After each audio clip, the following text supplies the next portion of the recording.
سیدنا کعب بن عجرہ رضی اللہ عنہ سے مروی ہے کہ رسول اللہ صلی اللہ علیہ وسلم نے فرمایا، جب تم میں سے کوئی آدمی وضو کرتا ہے اور اچھا وضو کرتا ہے اور پھر نماز کے قصد سے نکل پڑتا ہے تو وہ اپنے ہاتھوں میں تشبیک نہ ڈالا کرے کیونکہ وہ نماز میں ہوتا ہے۔ حدیث نمبر 592، مسند احمد۔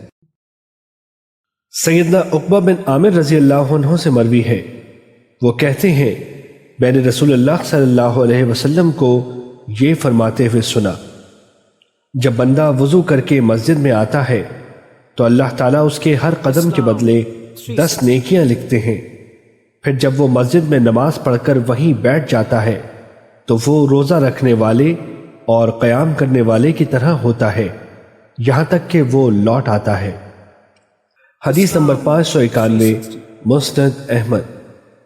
سیدنا ابو سعید خدری رضی اللہ عنہ بیان کرتے ہیں کہ رسول اللہ صلی اللہ علیہ وسلم نے فرمایا، کیا میں ایسے اعمال پر تمہاری رہنمائی نہ کروں کہ جن کی وجہ سے اللہ تعالیٰ گناہوں کو مٹاتا ہے اور نیکیوں میں اضافہ کرتا ہے؟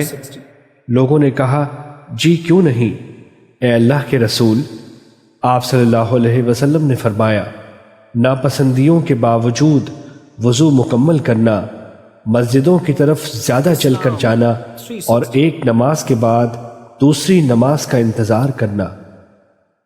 حدیث نمبر 589، مسند احمد۔